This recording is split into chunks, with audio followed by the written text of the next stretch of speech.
Bienvenue na FM Télévision, Oezali Télévision na Bino, Nandela Habitando Bolandi Biso na banda kuna Bino, tozali vraiment heureuse ya ko partager na Bino ba moment oyo na cadre ya émission na Biso FM Entretien, une tranche réservée des Sabino pour des faits spécifiques en République démocratique du Congo ou à l'étranger. Si vous avez un fait qui vous dérange, venez auprès de la FM Télévision, vous allez en parler, venez chez nous, nos portes sont grandement ouvertes. Aujourd'hui, nous avons l'honneur de recevoir une grande dame. Elle est congolaise, elle est préfet, elle assume une grande responsabilité. Elle est également mère de famille. Elle s'appelle Euphrasie Mangombe Maïka, préfet du collège Saint-Laurent, situé sur l'avenue Kitona numéro 74 ou 74 au quartier Mateba, dans la commune d'Engaba, avec elle nous allons parler de son parcours, mais également des difficultés et entrées au fonctionnement de cette école par rapport à l'environnement. Vous savez que nous sommes dans la saison pluvieuse. L'école fait face à des défis majeurs qui nécessitent l'implication des autorités. Voilà pourquoi Madame Euphrasie Mangombe est là pour attirer l'attention des décideurs afin que cette école puisse être réhabilitée. C'est une grande école qui a sorti des cadres dans ce pays. Elle mérite donc une réhabilitation appropriée. Madame Euphrasie Mangombe, bonjour. Bonjour madame. Nous sommes très heureuses de partager avec vous ce plateau de FM Entretien. Merci beaucoup. Bienvenue encore une fois. Nous allons plus parler en lingala pour que Batouba Landabiso, Ozali Mwasi Topesio Longonia, Ozali quoi assumer responsabilité à préfet. Ça se passe bien? Ça se passe très bien madame. En tout cas, Ndengolo Bié Leka, na lingala, Nyon Sezo le Kamalam. Nyon Sezo le Kamalam, Bana classe Malam, Ba personnel Malam, Nyon So Ezo le Kamalam. Mais eloko ezali kodrange biso mingi ezali environnement na biso. Très bien. Ezali environnement to comment on a tonto ba batuba comprendre collège Saint-Laurent ezali na avenue Kito na ndenge tolobi numéro 74 ou 74 na quartier Mateba na commune ya Ngaba. Collège Saint-Laurent et sali ba mbula boni banda yango batongi yango. Collège Saint-Laurent ekokisi 25 ans. Beaucoup d'années, hein? 25 ans, beaucoup d'années. Na 25 ans, wana, Nzambe azaka na bolingo na ye, ngai oyo, na yebaki yango, na bebandeli na yango, dans ces débuts-là. Dans les alaki nanu, classe moko, ba sœur de la foi, moko sœur Georgette, malheureusement c'est Atika Biso. Yenda banda ko tonga école wana ezalaki na étiquette ya école paroissiale. Atongi salle moko en ce moment là bandi recrutement ngai ona yaki pe en salle test na nga wana comme élève ou professeur? Non, comme professeur na yaki wana na bandi comme professeur na école wana ba retenir ngai nazaki professeur ya biologie. On peut sa éducation à la vie, biologie et technologie. L'école wana. N'eko ça la 5 ans après na Longwe parce que l'école les acquis toujours école moko privée paroissiale.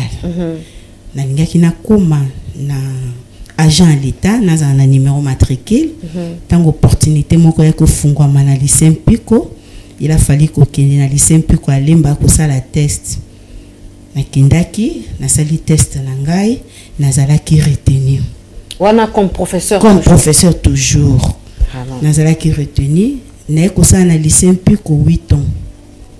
Là nasali 8 ans na lycée Mpiko, naeko senga promotion.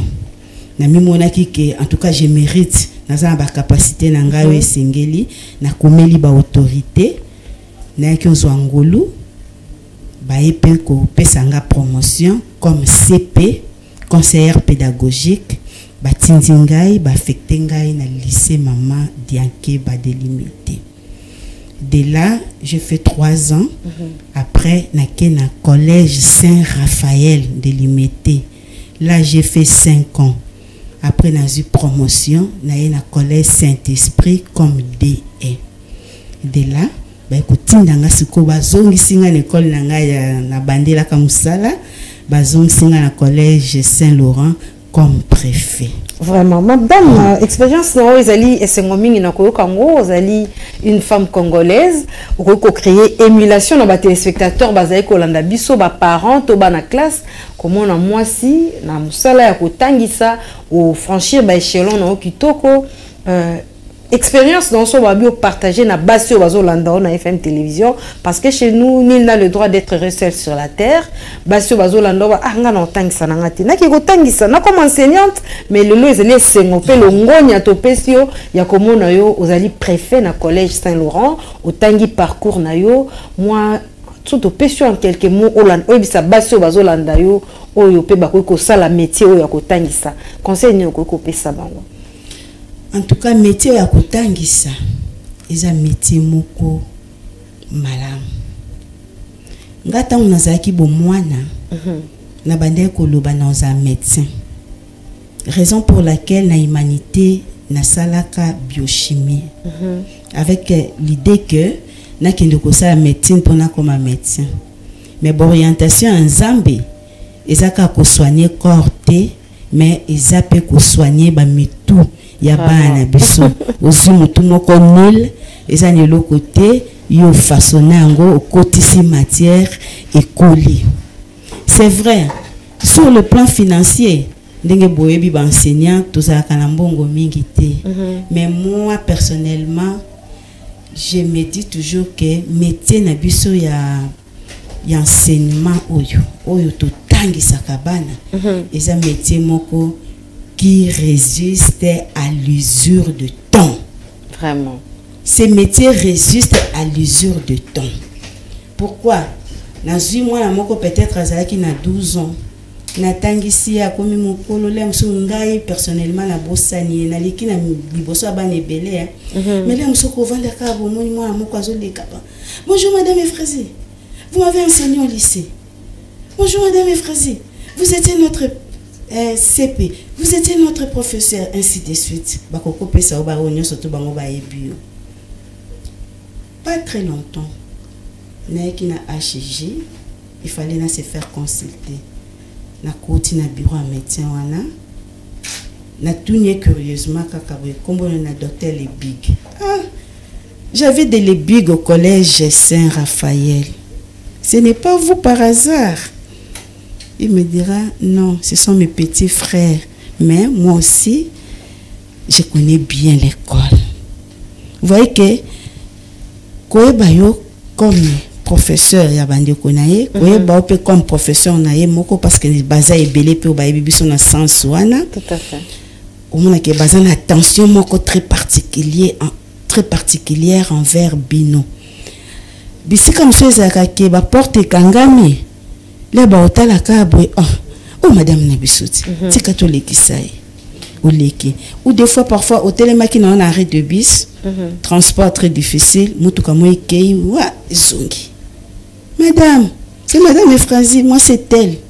Il y a des fois na yebi sope moi langoti mais par courtoisie et par respect à moto oui c'est vrai c'est elle oui je t'avais enseigné où madame utangisa inga boué vous voyez que nous résistons au temps. Mais un médecin qui te soigne, par exemple, les lots, Bokabouane et Sili, tout le monde. Nous tout le monde rendre au service, moi, Bokabouane et Sili. Mais biso to tika la kanamitu ya bato, to tika la kanamitu ya bana. Raison pour laquelle, au monde à Kabatu Balobaka, oyo enseignant à lobby, et tika la kanamitu ya bana. Vraiment, félicitations à l'enseignant. Nous sommes à FM télévision. Ils allaient nous vraiment à Motouya parce que Binonde bozo formé une classe où il y a évolution puis il y a développement dans la République démocratique du Congo. Topesi Bino Longonia la enseignant. Nous sommes. Nous allons poursuivre enseignement à Bisso, émission à Bisso, au lobby collège Saint-Laurent et j'ai mis un quartier Mateba où il ici un quartier marécageux hein? Oui. Est-ce que nous avons des difficultés et entrer dans bamaï ba débordement ya maï en tout cas tous avons des difficultés moko makasi par rapport ya ba débordement ya maï d'abord son boule beti tous avons des difficultés makasi pour na kobima Lokola, mais quand on explique. Lokola vendredi 25, si je ne me trompe pas. Vendredi 25 novembre, vers 16h, Mboule Kangi biso na école. Maye tondi na école, moyen ya kobima ezate. D'habitude, ce que je likolo indi makasi, en tout cas, tobimisaka bana po, toujours ba risquete. Mais mbula wana, est surprenant ki biso. Et qui ti brusquement, mbala moko, malgré tobimisi bana, mais bana mususu ebi ke moye ba kendezate, na biso moko, na bana classe, to vandi wana ti to zelambula esila, ma esila pe banda ko kita malembe. En tout cas, situation oyo est arrangée à bisoté. Pour nous comprendre, Collège Saint-Laurent est une école à des doubles vacations. L'après-midi, c'est l'humanité, là où moi je suis préfète. Mais l'avant-midi, c'est l'école primaire. Et ça, banamiki, école primaire. Imaginez-vous, Bamboulou et Betaka, vers 12h, 11h30, 12h. Banana mikie bango bakimaka maite surtout baza ba mineur baza inconscient baza na mayeye pona bango eza moment ya kosaka bango baza ba inconscient pona bango soki mbula ebeti en tout cas na ebite na lobani ne fungwa maka pona bango fleuve lac na ebite moko mwana longoli chemise akotine na mai azosakana na kati ya mai wana. Personnellement, ça la anga pasi makasi. Moi pour pekisa bana ngo eza tata opekisi mezomo na ka bana pona bango posa wana makasi ya kosaka na ma ignorant que biso tozo pekisa bango parce que tozo yeba source mai wana. Na sima école eza na batu basala ba terrasse mai le kakaka wana na école. Bon, na kendaka na ebite ba rangement kala ko le kana sima canal domoko ezawana il est kaka ezuba parcelle wana c'est une rivière to d'abord je parle de canal d'eau oyo que n'habite ceux qui ezaki école nani ni bazwa ba s'arranger qui à l'époque je ne sais pas ba salaka yango ma il est kaka mais vu maintenant que na kati ya canal d'eau wana ba biloko ndenge na ndenge komi moyen ma il est kasusu malamu ezate biloko kwa bordure parce que bango ba kaka nyonso tuté batika kaka mai pamba te bordure biso tozwa ki initiative ya kotia mabende po salité tikalaka na ngambo na bango koto ele kaka mai. Mais de l'autre côté, la rivière, là où Ezaki censé que Maïwana est bimaï, que kuna, koto kuna, et connaîtra peut-être, je peux dire, un affaissement. Donc, niveau, hein, il y a niveau, il y a maï, et comme niveau la rivière est comme l'icolo. Dans la carte il y a rivière wana tokomona ba salité ba immondice ba toazo boaka et salike mai et mata. Eza na egu moko ya régie des eaux ya monene boy. Alors egu wana na niveau ya mai comme presque na la régie ba meka ko balancer biso ba image d'illustration hein. Oui madame allez-y. OK.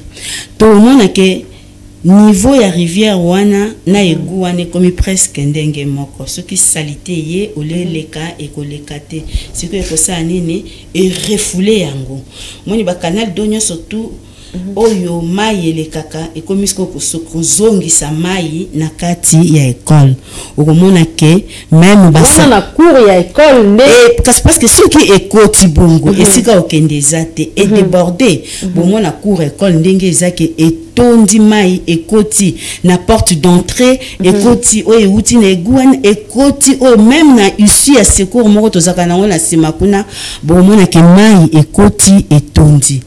Alors situation wana ezo permettre biso na kotanga malamu te. Imaginez-vous que mbula ebeti ndenge na lobi na ya vendredi biso moko ba mikolo tolongwa na ba 20h pobo ya lobi na tongo wana mbula ebandi 16h moyen bobima na école na personnel ya école bana classe omoni na liboma na infomia ya bomwana babimi na bango mususu bazo sepela na mbula mais moko ba se réserva ki ba vandi quand même mais biso pe ba personnel moko bakendaki même susu pe batikala ki wana kozela mbula esila. Mais ce qu'on nous a bosilisi wana bobimi déjà 20h. Mais lobi na 6h, 7h, il faut bana ba ya classe. Ça sera dans quelles conditions? On a poto tondi, ba classe koti ba mai. Donc inondation ça la mara même dans des salles de classe. Oui, ce qui m'a étondi makasi okomona yango et tondi na cour école après et bandi kotonda et comme kokota pardon na ba salle de classe. Tozo ki initiative to lobi to barricader même d'une brique na ba porte d'entrée pour moi il y a ba salle de classe pour moi ekota kate ne fils que ba classe ezala bien maintenu pour bana ba ba kotanga parce que biso école toza okola batu mosusu te biso to fonctionnaka na calendrier qu'on raté un jour eza okola on raté d'abord 24 heures on raté 24 heures wana ya journée eza okola on raté 6 heures d'enseignement. 6 heures multipliées par 50 minutes, beaucoup de minutes. Vous avez tout ça derrière un calendrier. Il faut aussi lire matière où ils ont prévu. Mais ce que déjà les autres dérangés, moi avancé malamu, ils ont été. Ndeto ya kozo initiative ya ko barricader wana peut permettre na biso kotanga. Bien sûr, la classe est quand même protégée, mais cours et école. Vraiment, toko senga na régie ba balancer sous image ya cours ya école, ba téléspectateurs pe ba décideurs au bazali kolanda biso ba vivre collège Saint-Laurent ezali école munene ba mona na ba image des témoins ceux beaucoup ko balancer sous ba image d'illustration pour que tout monde a réellement ce qui se passe dans Saint-Laurent, une grande école. Madame Ephrasie a autre ko biso que mai inondaka même ba salle de classe. Est-ce que ba démarche les équipes entreprises na cadre ya koluka solution de la part ya école? Bon, mes prédécesseurs en tout cas na évité na ko koloba makambo nga na évité mais ngata on a na moni situation wana na préparer ki memo. Oui. Memo na nga na préparer ki yango na bandana no koloba na ba autorité na biso ya EPST na s'adresser pe na bourgmestre. Memo lobi nini? Memo na nga ki na expliquer difficulté oyo biso toza kozwa. École collège Saint-Laurent est une grande école. Ils en a 22 salles de classe. Ils en a plus de 10 bureaux. Alors, quand on a aménagé un frais ya muki ba pesa kabiso ya fonctionnement et que allez loko moko impossible. Na début de l'année, tomeka ki ko sala kaka ba passage, comment vous appelez ça ba tout ça qui balait tout autour il y a ba porte de telle enseigne qui permettre biso kokota mais aussi il faut balai wani kende ezui na coin na gauche par exemple et na droite pour et ba kozala bien mais biso na ba maigre moyen na biso to bongisa ki liboso ba salle de classe to tie béton pour et ça quand même propre malgré les bêtis pour te pote ko tikala il y a facilité à okombango mais que ça la misala de grande envergure na quatre écoles pose à la kembula ce qui est les cas en tout cas ils ont sengake l'état congolais atia mapoko parce que bana na baza wana baza ba congolais baza bana ya Congo et puis c'est école à l'état et puis c'est une grande école je na lobby ezali l'unique école conventionnée catholique na commune ya Ngaba école ya l'état bana ya l'état mabele ya l'état nyon surtout eza ya l'état voyez ça. Oui madame, toujours poursuivre l'émission na biso tout le monde qui la semaine dernière bourgmestre ya commune Ngaba a salaki descente ezaki une descente surprise ayaki kota le longo na président ya fondation Malua lolengi ni bawo sala mais tout le monde qui une partie mur ya école nde koya ki to ezali mur ya ba voisin. Eza mur ya école te eza mur ya ba voisin nde koyaki et créaki ba dégâts te na bana classe tout à fait normal bana classe ba te et créaki ba dégâts na ngeza ka mai kaka mai mais na biso boye dégâts moko ezalaki te kaka mai wana nde mutu esali biso que moyen totanga malamu eza te cour na biso komi poto. Donc même yo moko so tambola, il faut beaucoup d'attention de peur que trébucher au kwe wana exala malamu mingi te. Donc chaque fois qu'il pleut, bozong sarabana et puis le lendemain, ceux qui poto en evandi na mabele bana ba continuer autant ou bien bozong sarabango lisusu. Tozong sarabango te madame ndenge na otiko biso ke biso tolanda ka calendrier. Tout à fait. Tozong sarabana te. Bozo continuer autant na ba difficulté wana. Autant na bango bongo ndenge na otiko biso ke to barricade ba porte ya ba classe. Na kata ba classe calme ezali maezo kota te. Mais na cours ndesika poto et baka kovanda mwa tango mulai mona tozu ba travailleur même bana classe bango moko pe ba travaillaka.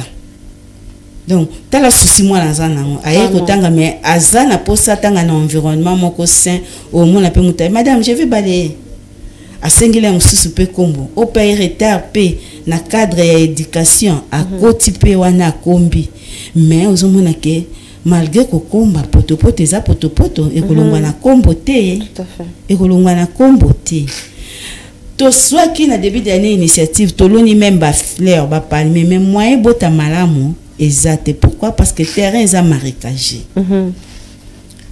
toujours senga na ba autorité na pesio siko maloba oza en face ya gouverneur ya ville à Kinshasa et lokoni na motuya au préfet Efrazi akoye bisaye pour que collège Saint-Laurent ezala na image ezala na environnement pe ya kitoko maman Efrazi Mangombe to pesio maloba. Merci beaucoup papa gouverneur asala opération naye qui ne Kinshasa ezobonga collège Saint-Laurent ezala kati ya Kinshasa eza milliers oyo ezali milieu éducatif na kati ya commune Ngaba na kati ya Kinshasa. Papa gouverneur talela biso école oyo pona yebiete batu balobaka Ngaba eza milieu ya mobulu milieu moko malamu te mais moi je vous dirais que eza bongo te naza na milieu wana tangu na koti école wana nazaki na melenge nazo utalemba nazo ya wana na Ngaba nazo yeba ndenge mbule beti ndenge tozo bundana na koleka na nzela lelo nakomi mama na yeko diriger école wana ezo senga ke papa gouverneur obwaka liso na Ngaba bazo mériter mieux bazana ba école mingi te école eza wana bongisela bango. Moi personnellement eza ko finga te bolimbisanga ba école privée bazo ko accompagner biso ba école à l'état mais je crois que école à l'état mérite mieux parce que l'état ndé mutu azali ko chapeauter ba école nyonso tout et sengel na ye aya kotala a jeter coup d'œil ne loko oyo ye asala. En plus il n'y a pas que yé à Sali, mais à Tiebana. Collège Saint-Laurent, c'est une école primaire, na biso secondaire, na personnel, n'y surtout. En tout cas, tu n'as pas moins de 2000. Vraiment. Tu as les 2000 personnes, ba peuple congolais, ba nana ba mikolo, baza ko vivre na milieu moko ezali malsain. Yango na aussi na papa gouverneur. Papa soko kiti na terrain oyeto la kisao ba difficulté na biso otala ndenge nini yo koki kosunga peuple congolais. Ne vois pas seulement l'école qui est une école conventionnée catholique, non, mais c'est une école de l'État. Bana o bazawana baza bana na yo biso ba personnel o tozawana toza ba personnel na yo tozo mériter ko vivre nesika moko ya malamu. Ngaba eza milieu o ezangi ba lieu ya divertissement. Comment la cybercafé na Ngaba c'est tout un problème hein?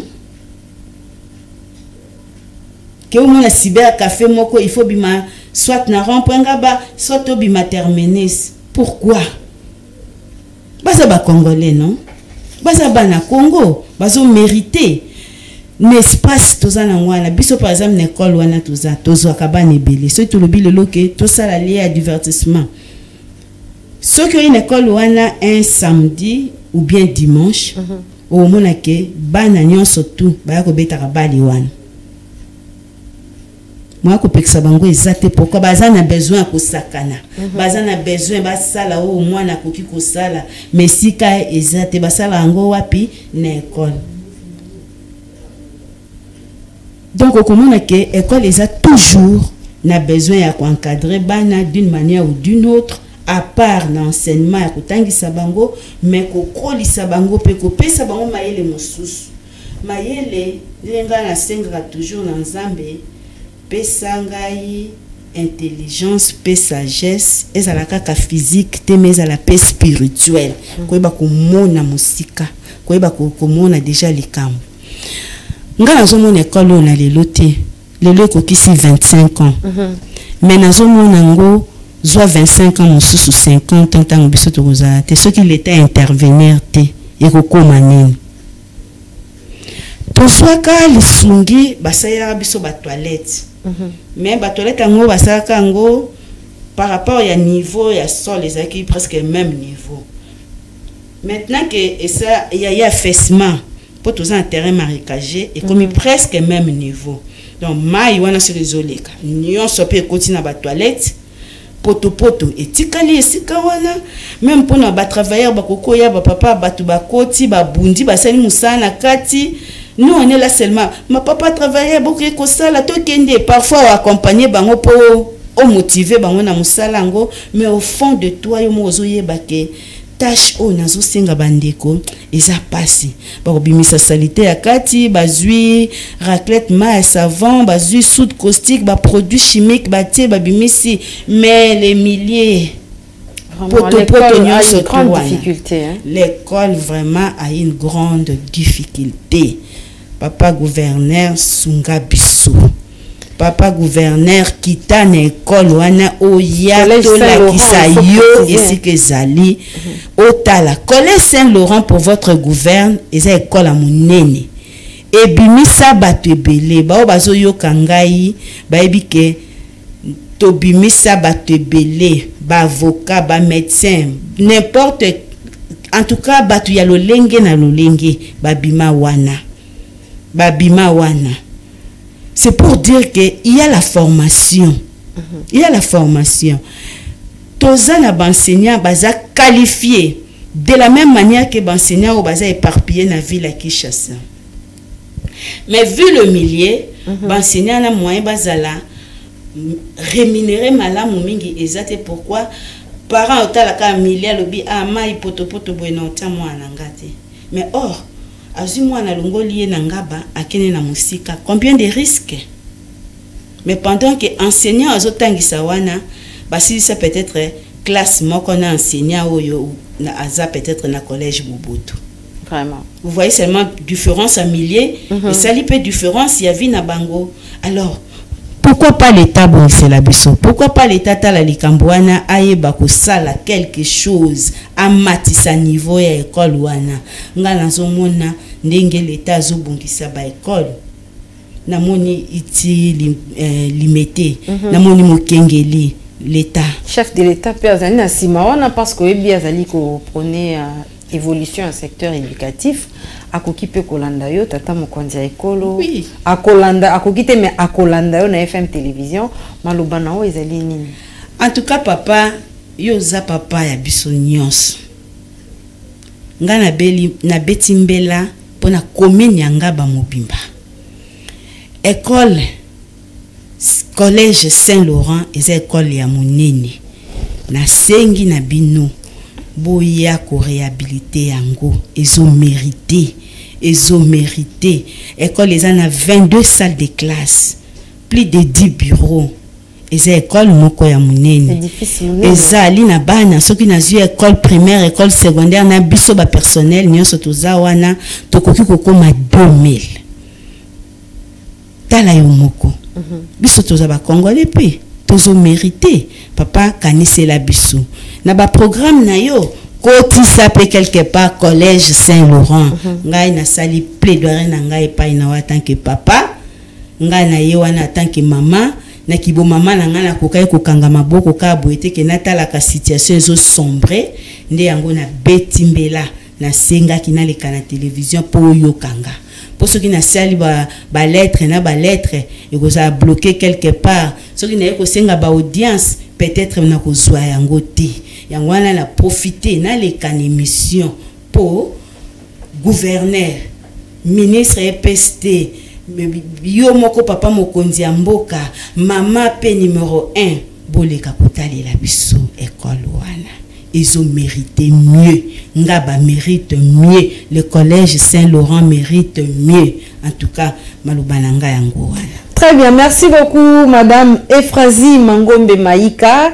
Ozali préfet à Saint-Laurent, vous avez rappelé à votre spectateurs au Bakuti Bisso en cours de diffusion, aeko ça la plaidoirie pour na école naie au ezali ko connaître ba inondation après chaque pluie école Mounene collège Saint-Laurent et Ebani ezali école conventionnée catholique l'unique au ezali na kati ya commune ya Ngaba ezali na bana ebele et formé pe bana ebele yango maman Ephrasie Mangombe o azali mwasi ya Longonia azali préfet azali na responsabilité Mounene kuna akangi monokote aye lelo na FM télévision parce qu'aebi nul n'a le droit d'être seul sur la terre ba décideur ba lundi au maman ba téléspectateur pe balandi. Nous espérons que dans les jours qui viennent, une solution sera trouvée. Bakondiamboka, barosala tout pour que ba réhabiliter environnement, y a école, Autobeni, collège Saint-Laurent. En tout cas, merci beaucoup pour ces moments que nous avons partagés sur ce plateau de FM Entretien. Merci beaucoup, madame. Encore une fois, mesdames et messieurs, nous sommes arrivés à la fin de cette tranche FM Entretien. Balandi Bissope Bozali na ba préoccupation mususu FM Télévision ouvre grandement ses portes pour na tranche nyonso ya âge ya population o ba monique ozali na mbela ya kopesa to likambo ya kolobela yaka toko yamba onestengo parce que nul n'a le droit d'être seul sur la terre. Ezali vision ya promoteur ya chaîne oyo maître Malou Abili Cléophas o alingi équilibre social na ba congolais yazali un grand acteur humanitaire azali na fondation Munene o yebani même sur le plan international yango azali toujours proche à la population pour na ko faire entendre voix ya bae oyo bazangi esika ya koloba. FM TV ezali toujours na portée na bino to continuer ko tala yango to koyeba pe makambo ya malamu elongo na bino to kolobela yango. Merci beaucoup.